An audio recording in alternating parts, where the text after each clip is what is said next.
गुरुदेव ने एक चिंतन दिया था विज्ञान और अध्यात्म का समन्वय। और उसी भाव को लेकर आज यहाँ पर इस कार्यशाला को आयोजित किया गया।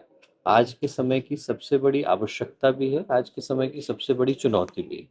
और आज जहाँ इस विषय पर मंथन किया गया है कि जहाँ एक तरफ हमारा जीवन जो है वो सुगम हुआ, सरल हुआ, सुरक्षित हुआ विज्ञान और तकनीकी के विकास से, पर कहीं ऐसा तो नहीं कि उस दौड़ में हम लोग अपने आप को अकेला करते चले जा रहे हैं और जीवन के मूल उद्देश्यों से परे होते चले जा रहे हैं।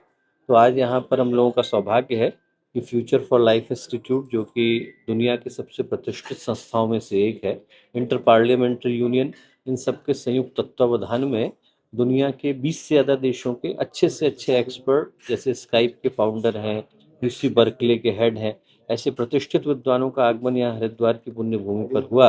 और आज दिन भर उसी विषय पर यहाँ चिंतन और मंथन होने वाला है। सबसे बड़ी संभावना तो इस दृष्टि से है कि मनुष्य आज अपने जीवन के उद्देश्य को भूल करके बैठा है और उसको उसके उद्देश्य से जोड़ने के लिए एआई को और ज़्यादा विकसित होने की आवश्यकता है।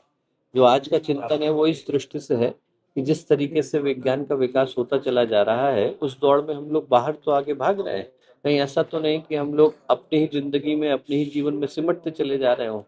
तो गुरुदेव ने एक चिंतन दिया था, मनुष्य का भावनात्मक नवनिर्माण। यदि नए मनुष्य का निर्माण होना है, नई मानवता का निर्माण होना है, तो मनुष्य के भीतर से ही संभव है।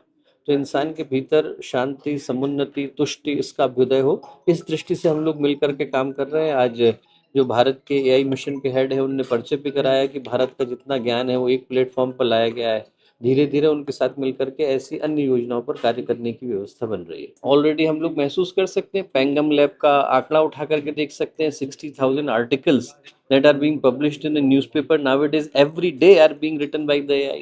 तो आप लोग तो मीडिया के क्षेत्र से हैं, आप सोच करके देख सकते हैं कि बीबीसी से लेकर राइटर्स, लगभग हर बड़ी संस्था लगभग 60,000 के करीब आर्टिकल्स को प्रत्येक दिन एआई के माध्यम से लिखा रही है। तो दुनिया का ऐसा कोई क्षेत्र ही नहीं है जो एआई की पहुंच से अछूता हो रहा है।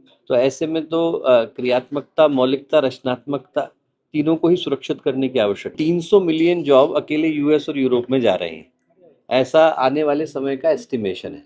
और ऐसे में हम लोगों को और भी गंभीरता के साथ सोचने की आवश्यकता है, क्योंकि पहले की जो रिवॉल्यूशन है और आज के रिवॉल्यूशन में एक अंतर है कि पहले के रिवॉल्यूशन में इंसान करने वाला था, अब जो रिवॉल्यूशन है वो अपने आप ही घट रहा है। जो चाहे क्लाउड की दुनिया में घट रहा हो और चाहे वो एआई की दुनिया में घट रहा हो, एक बार बनने के बाद, जैसा जेम्स बैरेट का चिंतन है, it is our final invention.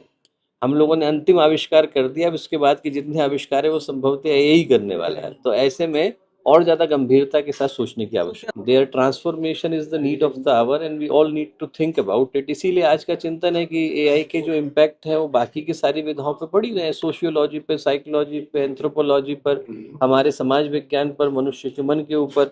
और उसका प्रभाव हमारे धर्म, अध्यात्म, आस्था और आस्तिकता के क्षेत्र पर कैसे पड़ रहा है, इस पर सोचने की आवश्यकता है।